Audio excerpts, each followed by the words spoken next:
All right, what's going on, everybody? Welcome to my channel. I'm Munchables. I'm one of the LPL casters, if you don't know.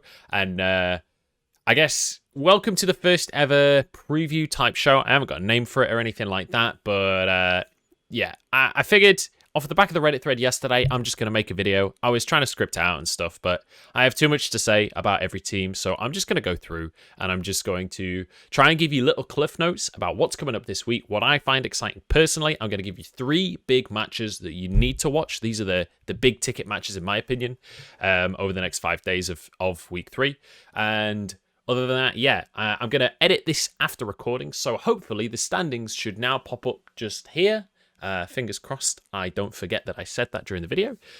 So let's take a look at what's going on right now. So we have a completely topsy-turvy standings table. For anyone that's not in the LPL, obviously I'm trying to aim this at newer viewers. So for anyone that's not been watching the last couple of years, you'll recognize names like EDG, like Team WE, like RNG. These are big names historically in the LPL. The last few years really haven't been good for them. EDG are having a massive renaissance this year. Their roster is absolutely stacked. And I mean fucking stacked. Like, these guys are monsters. I stupidly made a bet that this team wouldn't make playoffs. I said they were overhyped. I could not have been more wrong. I'll bring up the roster for EDG here. You might know some of the names, especially if you're an LCK fan. You're going to know the name Viper. Viper's a player that was on Griffin a couple of years ago on the really, really hyped up roster that was going toe-to-toe with SKT. He was on that original Griffin roster. Obviously, Griffin kind of imploded. He was then on Hanwha Life Esports, which is the team that didn't do so hot last year in the LCK. He's now left the LCK, joined EDG, and I was worried that HLE was like an example of what was going to be ahead for Viper. I could not have been more wrong. He's been playing for 2 weeks in the LPL, and he's already in the conversation for one of the best AD carries in the entire damn league. It's actually insane. This guy's a mechanical genius. Go watch the highlights from the games from today, where he was playing against LGD. Honestly, his Xayah is clean. He's played 6 different AD carries. He's only played 3 bloody series so far. This guy, absolutely worth the hype. The rest of the squad as well. We've got Clearlove stepping back into the jungle. He hasn't actually played just yet, but any day now I'm expecting him to step into the roster. But JJ has been stepping up in the jungle as well. Flandre also is exciting. This is what I was talking about. I have so much to say. I've only hit on one team so far. Flandre has moved over from LNG Esports. They're the team that's currently in 3rd place. LNG has been struggling the last few years. They've been consistently placing in like bottom 4 kind of positions. Flandre was on that squad since that squad began. This is years and years ago. He's now changed teams for the first time in his entire career, and he looks fantastic with a change of scenery. This is exactly what he needed to step up once more to the caliber of player that he used to be like really widely renowned within the LPL. So I'm excited for what this team has to say in the grand scheme of things. They're 3-0 so far, 6-2 in games. Really excited for what else is to come with EDG. I'm going to move on. Again, I'm going to try and keep these short so that we can keep the video relatively short, as I want this to be cliff notes. But if you have any questions about any of the teams or whatever, drop them in the comments and I'll try and start the conversation down there and go into a little bit more detail if you guys are interested. So Team WE, I want to talk about next. They're in 2nd place, tied exactly in 3-0 series and 6-2 in game difference as well. This is a team that I personally love. Anyone that's been following me for the last year knows that I'm a big fan of WE already. My 2 favorite players actually left this squad. So last year they had Morgan in the top lane and they had Teacher Mart in the mid lane. Morgan went over to Hanwha Life Esports as well, and Teacher Mart is still technically on the roster. I believe he's a substitute. He might be on the main team, but I don't think he's going to see play regardless. Shanks has stepped up in the mid lane, and Breathe has come into the top lane. Breathe is a player that I'm most excited to tell you guys about.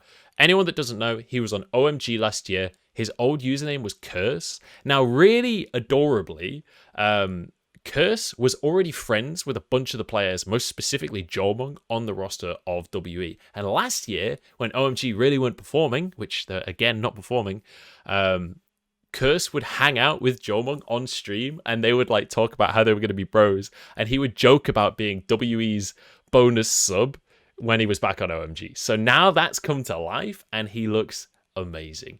His top lane play is exceptional. His 1v1 is exceptional, and it always was. But now he has a team to play around as well. We've started to see him not just play things like the Fiora and the Camille that we know him for, but also step onto picks like the Ornn, like the Jax, and play it around the team, group up in these team fights. And team fights are very much the bread and butter for WE. That's the style that they've always gone with, and it feels like that's very much the style that they're going to be sticking to. Shank's a rookie mid laner in the mid lane as well. He's been on WE Academy for a long time, and he gets his chance now to really strut his stuff on the main stage. He's the big question mark, though. The rest of the squad, Beishang in the jungle is an absolute beast. Jomung is a beast that sometimes goes a little bit too aggressive. Just keep your eye on him because he might just run it. And then missing as well, fantastic support. Just a really fantastic all-arounder. Really good on the hard engage supports. His Thresh as well, pretty excellent. Blitzcrank, if you ever get to see it, it's rare, but it's beautiful. Yeah, definitely a team to watch out for. Love to play around the bot side. Love to go for tower dives. This is, if you like high-octane games beyond the 15-minute mark, W is a team for you. I'm going to skip over LNG Esports. I'll talk about them in a future week if they can continue this win record. I don't want to jump into that rabbit hole just yet because their matches have been fairly easy so far, so I don't want to be baited by that. But I can go into that. We'll do a Q&A or something at some point. RNG is the next team that I want to talk about. This is a little bit up in the air, and I'm actually going to get the roster up on another screen because RNG is one of the teams that I've not cast yet this split, but I'm excited about the concept of this because what they've done is, you guys obviously will know Uzi, right? Everyone knows Uzi. Uzi's not on the roster, as you probably already know. And they've had to change things up because of that. Now, Xiaohu was the mid laner for RNG for a very, very long time. And he was playing mid lane in a lot of the tournaments that you'll have seen Uzi in. And obviously, Ming is still in the roster, who is Uzi's support. So you may have heard these names before, but you maybe don't know much about the players. Xiaohu has now moved up to the top lane for this year. He has not really started playing top lane champions, though. He's playing things like Orianna up in the top lane. So if you like weird stuff, this is very much a team for you. And one of the really exciting things about this team is that the fact that Xiaohu is up in the top lane and is a very vocal player means that this team is basically now playing towards the top side when RNG always historically has played through the bottom side of the map. So now we've got Gala, who's the AD carry alongside Ming, that are almost playing weak side. It's not quite as simple as that. It's not as linear as that, but he's really, really stepped up and went, especially on things like Aphelios. I love to watch Gala on things like Aphelios because he's quite an aggressive AD carry with his positioning and really wants to pump out as much damage as possible. There are some like Uzi-esque elements to him. I don't want to stress that too much because I'm definitely going to get flamed for saying that at all. But I can see glimmers of glory within Gala's future. I'm excited for what he's going to bring to the table. Cryan as well, fantastic mid laner. Him and Wei, the jungler, came over from E-Star. These are the two of the guys that everyone was really, really hyped about on E-Star last spring. You probably saw them on Reddit front page. E-Star was like this new hype LPL team. These are two of the parts of that team that made them a glorious team. So really, really exciting team to talk about, and the way that they play around Xiaohu in the top side and play around arguably their weakest lane is a really interesting way to play League of Legends. So those are the big three teams that I want to highlight in the standings. How long have we run so far? We're already 8 minutes into the video, so I'm going to try and speed this up. This was meant to be 10 minutes, and I've already gone way over. All right, so let's talk schedule for this week. I'm going to give you 3 big matches. I'll try and give you some honorable mentions as well. Honestly, I'm not going to lie to you, and this sounds like I'm biased because I'm an LPL caster. This week is full of bangers. There are so many close series, but I'm just going to name 3 big ones and why. EDG versus JDG. I already talked about EDG, but EDG are like a surgical team. They will draft a composition with a very clear goal, and they will execute on that goal. It is like just ticking the boxes for them. It's very, very clean. If you like LCK, EDG is very much a team that's that kind of correct League of Legends style of team. And they're up against JDG, which back in 2020, especially in spring, that's what we were referring to JDG like. They were the smartest team in the LPL. So this matchup should be a very, very good matchup in terms of like front-to-back team fighting is something that both of these teams have lent into in the past. Also, you've got an incredibly exciting support matchup there. JDG in general is a very exciting team in my opinion because they love to fight, and also quite often you'll find that like there's a famous clip of Lumao, the support, saying, "I'm bored, let's just fight." And hilariously, that wasn't really the way that they played back in spring, but the longer the year went on, the more they were sometimes getting a little impatient and going ahead too early. They also have Xie in the mid lane, who you probably saw at Worlds on LGD. Really, really exceptional mid laner. Sometimes a little inconsistent, though. And then they have Loken and Mystic in that bottom lane. And the reason I bring up Mystic is because WE, back in the day, like I think it was 2017 they left, Mystic and Xie were the two all-star carries on Team WE. They then separated, went different ways for the last couple of years.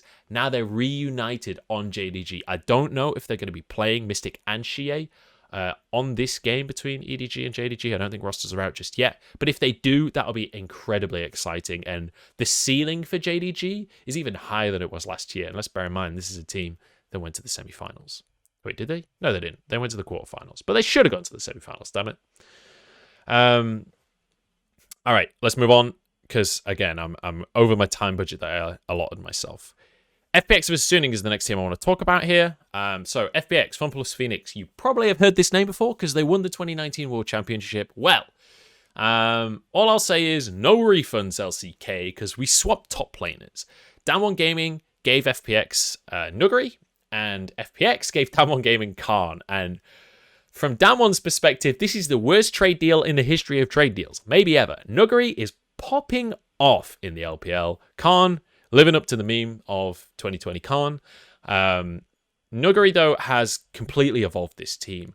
Down in the bottom side as well, LWX and Crisp look absolutely amazing. 2020 was a really rough year for this bot lane, but honestly, I don't know what has happened. I don't know what they ate for breakfast every single day, but LWX, he's back in Kaiser's Ayameta. This is his territory. This is where he won the World Championship. His Kaiser is immaculate. He is one of the most aggressive players when it comes to using Gale Force on the Kaiser. He just wants to assassinate people. He's basically an assassin mid laner that's playing AD carry, as far as I can tell with how he's playing Kaiser at the minute. Same for the rest of the roster as well. DoinB, obviously, the roaming mid laner, still the same old DoinB, and you expect him to be bringing out some crazy picks, still playing the Rumble in the mid lane, and I expect those crazy picks to get crazier over the course of the year. Yeah, just this team, I'm super excited for this. Nuguri has leveled them up, and that mojo from 2019, that feeling of, oh my god, what do you even do against this kind of pressure? That feeling is back. The tempo play is just off the charts. They're going up against Suning, and Suning, I mean, anyone that followed Worlds last year and was on Twitter during Worlds knows that I am like the Suning fanboy. I absolutely adore this team. The team is somewhat the same as it was at Worlds. Obviously, World finalists for anyone that lives under a rock. They have lost Sword Art. I'm sure you all know Sword Art has gone over to TSM, making that big dollary dues. On has stepped in, previously known as OO. I don't know why he changed his name. I think it would have been hilarious to have that name on the broadcast, but whatever. We move on. He's now Snon because it's Suning On. On still relatively untested. He was an academy player. He was on Suning's academy team. I don't have a lot to say about On. Huanfeng has somehow got even better than he was at the World Championship. This guy is honestly a talent beyond something. He's the guy in my mind that is arguing with Viper for best AD carry in the league. And then you've even got players like Aiming. You got players like Jackie Love in the conversation. I'm sure I'm missing other names as well. I'm trying to think quickly, but LWX honestly can even step into that conversation potentially. We're still very early in the season. Who knows who's going to actually top that pile? But there is raw talent in the AD carry role right now, and I'm there for it. You know. Angel as well. This guy is a control mage player. We're in a control mage meta. And do you want to know the one pick that's not a control mage that's really strong in the meta right now? Akali. We saw Angel's Akali at Worlds. It's godly. I'm all about this mid laner. SOFM, you already know. Bin as well. Got the first ever Worlds final pentakill. I don't think I need to say much more about Bin and SOFM. These guys are all-star players. Everyone was talking about them at the World Championship. If you want to find out more, just search their name on YouTube. There'll be plenty of info right there. We move forward onto the last matchup that I want to highlight. It's WE versus LNG, and this one's less of a just two big names going head-to-head. Wow, this is exciting. This is more of an interesting one for me, because WE, I already talked about them stylistically as a team. 3-0 right now on the scoreboard. I'm excited for that. But LNG on the opposite side of the board, they're 2-0, and this is a roster that, in my power rankings, I put them incredibly low. Icon is a player that on OMG last year, really inconsistent, occasionally had big carry performances, but it was few and far between. I certainly wouldn't have relied on it if I was an OMG fan last year. We have Light and Iwandi, same bot lane as last year. This is the only part of LNG that has remained from the previous roster, and they're actually looking pretty good. Iwandi especially has leveled up big time. He was a rookie last year. He was essentially a Janitrick at the start of last year. Jana one trick, sorry, at the start of last year. He has leveled up big time. He's got a champion pool apparently now. I'm excited for what is happening out of that bot lane, but most importantly, we've got Tarzan coming over from the LCK, and Tarzan is tearing it up in the jungle. I heard memes that you either get Tarzan or you get George of the Jungle coming out for this player. We have only seen Tarzan. We have seen no hint of George so far. He's looking absolutely fantastic. And they also have Ale coming into the top lane. I don't know if Ale is going to be playing just yet. But I'm excited for if we do get to see Ale. I hope that they do play Ale. For anyone that doesn't know, this guy was, I'm trying to remember his old name really quick. He was the top laner for DMO. Natural, that's the name. Kind of a similar player to Curse, who now breathe on WE. When I think about last year, Curse and Natural were two top lane carries that love things like Camille, things like Fiora, that were kind of elo held on their squads. Both of them now have opportunities to strut their stuff. I don't know if they'll play Ale. I really, really hope that they do. I really hope that they do, because that matchup between those two top laners is just such an exciting matchup to me. And also between the junglers there as well. Beisheng up against Tarzan. Beisheng has been hyped as one of the best junglers in the LPL. Last year, we were saying how underrated he was on this team. And now he gets to go up against Tarzan, who is firing on all cylinders. That top side 2v2 is going to be a matchup to watch out for. With that said, I'm going to quickly take one last look at the schedule for the rest of the week and give you some honorable mentions. I'm not going to go in depth onto them because I'm already at 16 minutes on this recording, so I'm going to start to wrap things up. But honestly, pretty much every single matchup is a banger. We've got IG Star. You expect just tons of fighting. Honestly, I'm hoping IG can come back on form. They've been looking a little bit shaky recently. E-Star, though, have been impressing me. We've got Suning versus Rare Atom as well. Rare Atom is the team that I was hyped for coming into this one. This is previously Vici Gaming with Fofo stepping into the mid lane. I'm hyped for Rare Atom. They've not quite been able to level up their performance. They look good in Demacia Cup. They haven't looked that good in LPL so far, but they haven't played many games, so I still think that there's potential there, and I think that matchup specifically could be a really good one with the way that those teams will line up. I said I wasn't going to talk about every matchup. Apparently I am. OMG versus RNG. Really, really hype matchup. That's going to be on Thursday. Obviously, super old school orgs. OMG have had some good games. Generally speaking, look a bit crap. But hopefully, they'll be able to show up against RNG.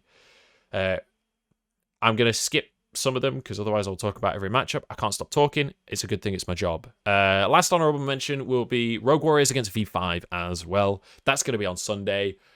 Rogue Warriors versus V5 is going to be messy. I'm not going to lie to you. These two teams are not clean, but they love to fight. If you want a fiesta, if you want to see real, raw LPL brawling, Rogue Warriors versus V5 is the matchup for you. Sunday is going to be a banger. Rogue Warriors versus V5, then LNG versus WE.